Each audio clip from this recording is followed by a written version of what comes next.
On Tech News Today, the president trolls Congress to stop patent trolls, your car might become an iBeacon, and a new smartphone-controlled bartender is coming to save your party. All that and more coming up next. This is Twit. Bandwidth for Tech News Today is provided by CashFly at CACHEFLY.com.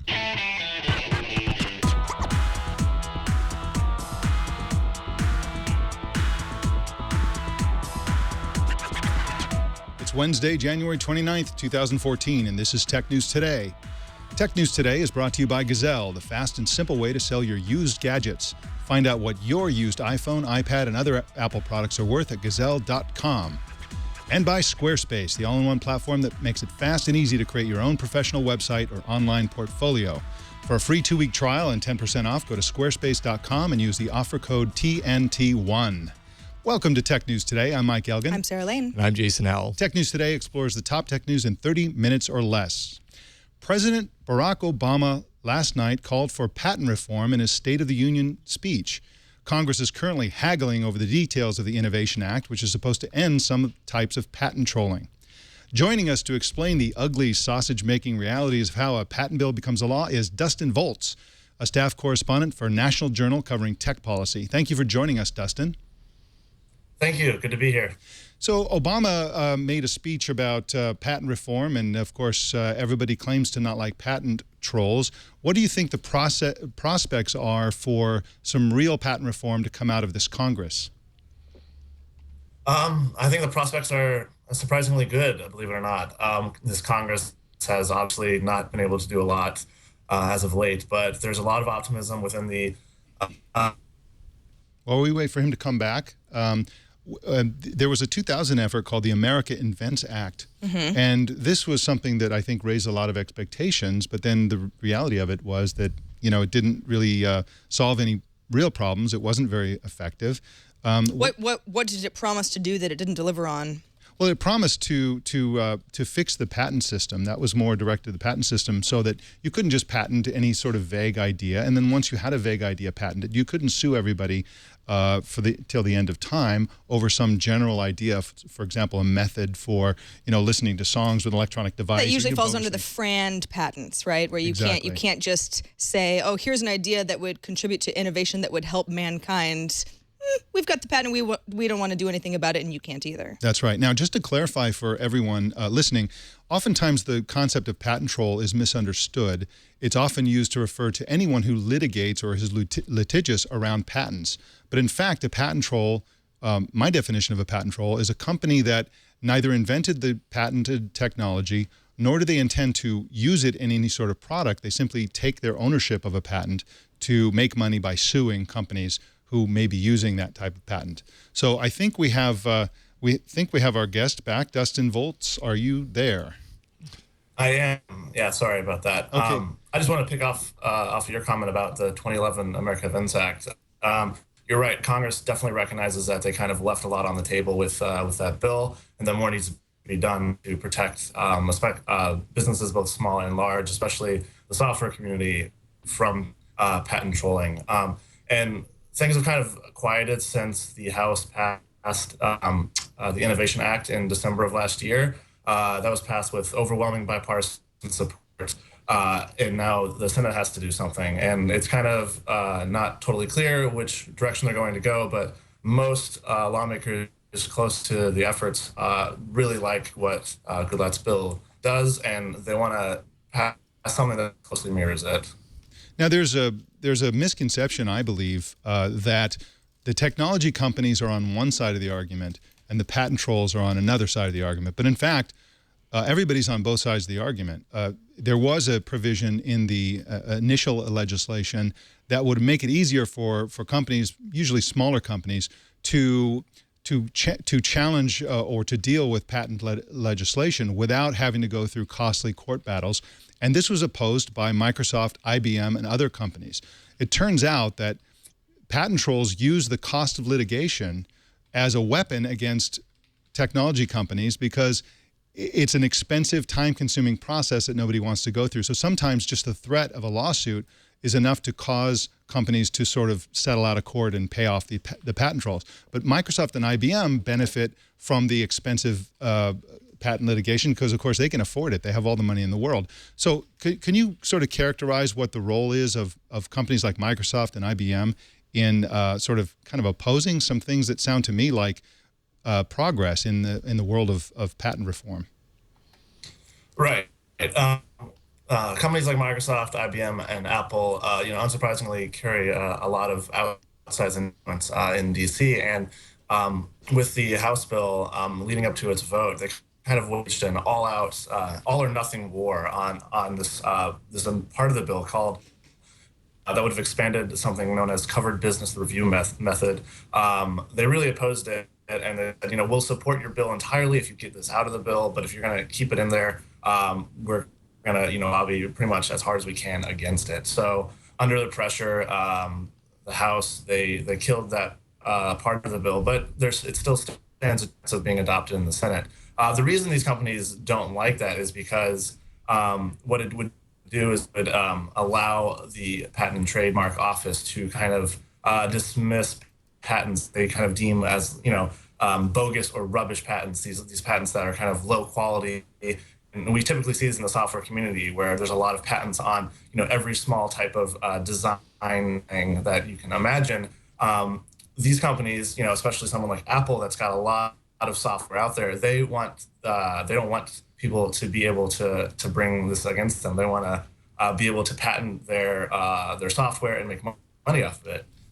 Smaller developers who are more of the startup variety, they think we need to have an open system where our stuff is in our creative works are not going to be threatened by patent litigation. That these big companies aren't going to come at us and say, "Oh, what you're developing is really similar to what we've already developed," and then they're going to get some money from them. So that's kind of the breakdown. It's not always a big guy, small guy breakdown. It's kind of a matter of where these companies are making their money. And IBM and some of these other large companies, they can actually make a good amount of money by enforcing patent litigation with these demand letters.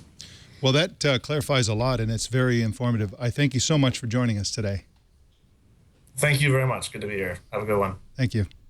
Dustin Volz is a staff correspondent for the National Journal covering tech policy, and you can find him online on Twitter by searching for his name. Well, speaking of Silicon Valley companies and the government, Google is having its own experience with a government. Correct. Google's 3-year antitrust probe that was brought on by European regulators may finally be over soon. The company had been accused of favoring its own products and its search results over its competitors' products. Competitors weren't real happy about that. Now, Reuters sources say that Google offered big concessions to the European Commission to settle once and for all. Previously, the Commission threatened Google with handing over 10% of its revenue from 2012, which could have amounted to about $5 billion. With us to talk about Google's troubles in Europe is Marianne Russin, who is a technology reporter for the International Business Times in the UK. She's Skyping in from London. Marianne, welcome. Hi there. So I understand that the maximum penalty out of all of this, the worst case scenario for Google, is that they'll be fined somewhere around $5 billion. It's a little steep, isn't it? It's quite a lot of money for them. So I would imagine that they would be quite keen to avoid that. The key thing about this is that they'd been making proposals all through last year. And it was only until about September that the Commission said, okay, this proposal might have something that we can work with. So we are willing to put this back on the table, but we still need you to make many, many, many more concessions. And in January, just about a couple of weeks ago, basically, Joaquin Almunia, who's the vice president of the European Commission, was basically saying in Brussels, Google, can you hurry up? We really, really want to be done with this. It's been going on for 3 years now. So you're either going to have to pay the fine or you really, really need to make those concessions. Some people in the U.S. might think this sounds kind of familiar. There was a similar issue with the FTC in the U.S. that ended last year with little more than a reprimand towards Google. Companies like Yelp had said, hey, Google's bearing our results. Why is it so much more serious in the EU? I think that the EU takes these issues very seriously. They take the way that they regulate all of their member states very, very seriously, often more seriously than the governments of some of these individual member states. For example, not talking about technology, there are quite a few issues that involve human rights, that go through the UK court, but then when they come to the European Court of Justice, suddenly it's then enforced. But they've always had quite a big stance on fairness, particularly protecting European countries. And Google's already gotten into trouble just in the UK with our government because it said that it was only engaging in advertising sales, and these were only happening in Ireland, which is the place that a lot of tech companies say because their tax rates are a bit lower. But obviously, in the UK, it technically meant they were avoiding paying that tax. So they've basically had to put aside about £24 million now after the MPs complained last year to pay that corporation tax. That's fascinating. Normally I don't like to really cover antitrust type stories because it's kind of an abstraction to everyday users. But in this case, I think it brings up a really interesting point about the sort of catch-22 of the search engine racket, if you will. Essentially, Google is providing search links to everything, including its own company, its own services, its own products, its own websites, as well as the competitors, the companies that Google competes with. And this is the core issue that the EU is dealing with. Now, is a website, the question they're grappling with, is a website unpopular because Google is not ranking it well in the search engine? Or is Google not ranking it highly in the search engine because it's unpopular? How does a brand new company with no traffic, no mind share, rise on Google's search engine and compete against Google when they're not important enough to rise up? And how can they ever become a big company, a well-known company, if they don't rank in the search engine? Do you think the courts or the EU Commission is the right place for these kinds of issues to be decided? I feel that the European Commission, perhaps in my sort of view, I'm a little bit more in the view of I feel that the UK government does not always do enough. In my opinion, these things do sometimes need to be taken to an EU state level to protect countries in the European Union. If you're going to talk about how companies can rank better on Google, well, Google would say, well, you need to have unique content. You need to be providing a product. You need to make sure you don't break any of our rules. And they've recently started downranking certain companies for not paying attention to those rules. And then, I suppose my own advice would be try not to advertise something that Google advertises. But in general, Google says if you play fair, your SEO is done properly, you are not breaking any of our rules, then we will rank you by importance and how closely what you're offering and how closely your website is optimized to what people are searching for. But on an issue whereby it affects the whole EU, there are 125 companies that complained to the European Commission about this issue, and they've been investigating for 3 years. I feel that this is something that has to be done at the EU level rather than going through each different member state. Well, it's all very fascinating. I thank you so much for joining us. I know it's a little late in the evening there, so I really appreciate it. Thank you. No problem. You can find Marianne Russin on the International Business Times UK and also Twitter at Concertina226. In a minute, I'm going to tell you about how your car may become an iBeacon. But first, I want to tell you about Gazelle, one of our sponsors today. Gazelle is going to solve many of your problems. I know you've got gadgets lying around. You've been buying gadgets for years and years, and the old ones tend to end up in a drawer or a box or just sitting in a pile somewhere. I know that's the case for me. But those are worth money. They're worth, in some cases, a lot of money, and in the future, they will be worth less money. And Gazelle's going to solve that problem for you. They will buy your used device, your used iPhone, your used iPad, your used smartphone, and they'll give you real cash for it. It's an awesome service that's good for the environment, and it's good for the clutter around the house. and it puts some money in your pocket. Just go to gazelle.com. That's GAZELLE.com. Enter your item, tell them what the condition is, and they'll tell you the price. That price is locked in for 30 days, so you can dither and delay. And if you're a procrastinator like me, hey, we're the leaders of tomorrow.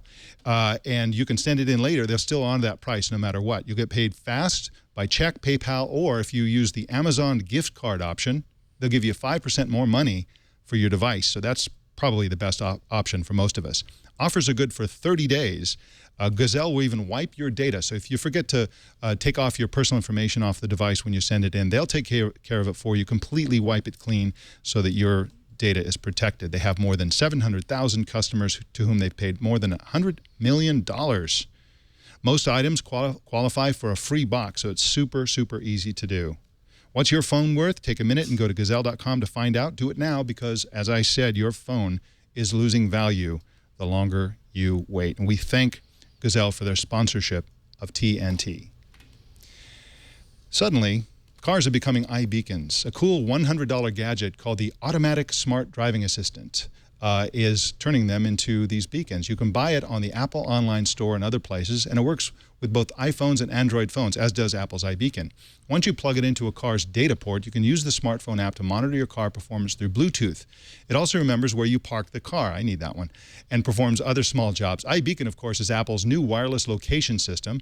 The automatic iBeacon update, which is a recent one, turns existing automatic gadgets and turns your whole car, really, into iBeacons. With us to explain the promise of this idea is Automatic's Chief Product Officer, Lyuba Milkovich. Thank you for joining us, Lyuba. Hi. So, well, last night we announced that we pushed a firmware update to all of our users, basically enabling iBeacon's technology on Automatic. Basically, this is something that we can do because we built our own hardware that connects with the app on your phone. And iBeacons is a really interesting technology. I think so far it's been used mostly for retail offers, for in-store promotions and discounts. For example, you walk into an Apple store, and if you have the Apple Store app, you'll get a notification that you're in that store and that maybe there's a deal or something like that. But what's really interesting is that iBeacons is we see it as a way to securely encrypt and transmit information about you at various service encounters you have with your car. So, for example, if you were to drive up to a iBeacons-enabled parking gate and basically had an account with Automatic in the future, this little device, when it's plugged into your car, would be able to unlock the gate, automatically pay for your parking, and then let you go just freely on your way. So we see it as a way to basically turn your car into a smart device that can basically enable all kinds of services like that, not just for parking, but for individual parking meters, tolls, bridges, gas stations, mechanic shops, anything you can imagine, really. We see there is an enormous opportunity here to use iBeacons to basically allow you to make your way through your life in your car a little bit more conveniently. It's fascinating. For anybody who's not familiar with Automatic, obviously you're focusing now on making the car the sort of moving iBeacon target that can do all sorts of things. In a perfect world, where would Automatic go next? So we started Automatic very broadly. When you think about what Automatic does, I mean, you mentioned some of the things. It's kind of like a fitness tracker for your car where it helps you change your habits to drive much more efficiently, so much so that you can save hundreds of dollars a year just by driving a little bit more efficiently, which is interesting. Parking reminders. We also have a feature called Crash Alert, which detects a collision, notifies emergency services, and a human agent will actually stay on the line with you until help arrives. And this is all for free once you purchase the $100 Automatic device. And so from there, we really do take to heart this notion of a smart driving assistant. How can we help users, drivers, day to day in the experience of owning a car and driving a car? And there's so many such experiences. There's, the mechanic shop experience, there's traffic, there's parking, commuting, all sorts of moments that kind of suck right now.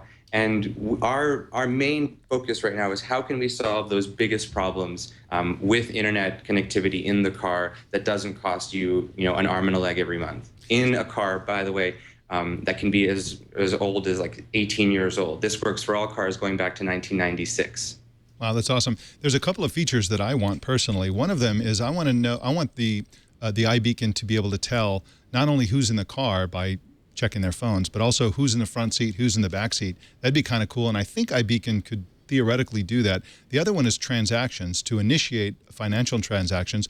People who have been following the iBeacon story know that the iBeacon technology enables any sort of device to be both a beacon and a receiver of iBeacon communication. So do you think those are the kinds of features that you're going to be looking at? You know, detect who's in the car, detect where they're sitting in the car, and also to do transactions? Yeah, the who's driving problem is a really interesting one, and you can definitely use Bluetooth/iBeacons to solve that. That's something we're looking into. The transaction stuff is especially interesting. I mean, people have been poking Apple to introduce NFC when what they really have been hoping for is a way to do wireless secure transactions, and that's where we see the real opportunity of iBeacons as an economic platform for the car, where all you need to do to securely identify yourself to a parking garage, to a mechanic, to any sort of service encounter like that, is to have your automatic app that basically says, hey, do you want to pay for parking, with this credit card you have linked to your automatic account? Yes, I would. And then from then on, it's just taken care of.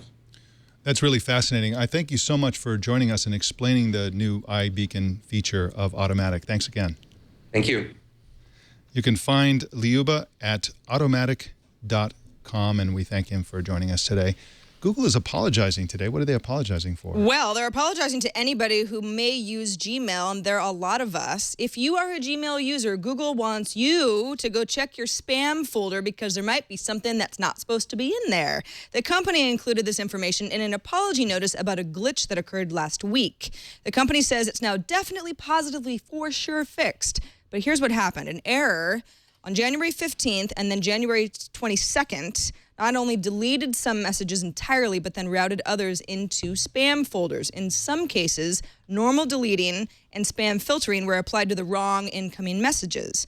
Google hasn't said how many users were affected, but you certainly don't want to miss your big payout from that Nigerian prince. I heard from them this morning. I got the notification on my I did iPad. not. Really? But I looked anyway. Yeah.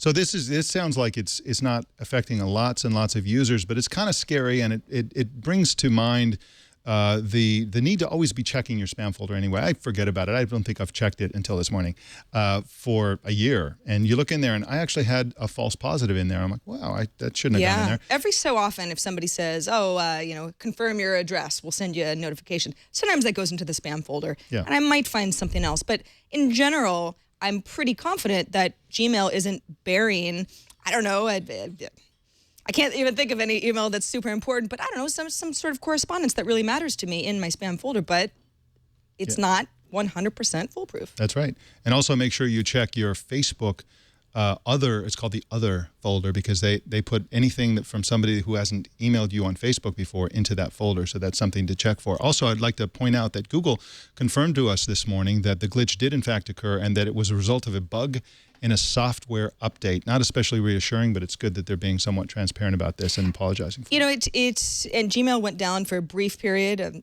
3 days ago or so. And it's like when that happens, you're reminded that email, as much as people want to complain about it, is almost like electricity. It's like all of a sudden, if you don't have it, what do I do? I guess I have to go home. I can't work. I can't talk to anybody. It's very much this ubiquitous part of life, and you don't want to worry that something's going to happen to make it not work in the background the way that you want it to. Cloud computing is great until it rains, and then it's problematic. And then we talk a lot about NSA snooping, Chinese industrial espionage, and Google tracking for the purpose of serving up relevant ads. But another issue is the casual harvesting of personal data by just about everyone, it seems, these days. Free flashlight mobile apps collect location data, that sort of thing. Now, the Register reporter, Richard Churgwin, was shopping on IKEA's online store using their kitchen planning tool, which I'd never heard of. And suddenly, the tool was flagged by Google's Chrome browser. It informed him that IKEA's app can, quote, access all data on your computer and the websites you visit, unquote. Firefox didn't even display the notice. It's unclear whether it's really accessing all data on your computer. I doubt that IKEA wants all data on your computer. It's probably something that was very badly worded by the developer who submitted this to... Yes.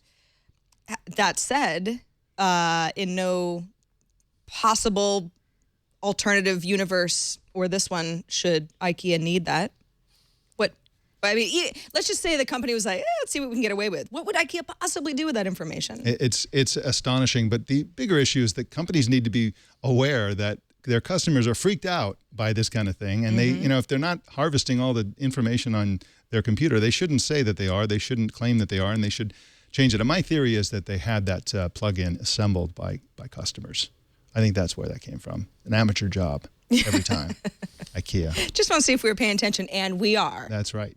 Well, in a minute, Sarah's going to tell you about, finally, there's a good use for your smartphone. Oh, not a moment too soon.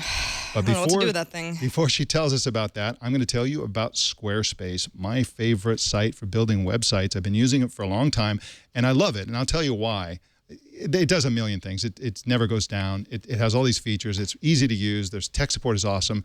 The reason I love it the most, personally, is that their designs are so beautiful. You can go online and search for, website templates, blog design. You can go to professional designers. I've done it. I've spent huge amounts of time going out there looking for some way for somebody like me who couldn't design his way out of a paper bag to design a beautiful website.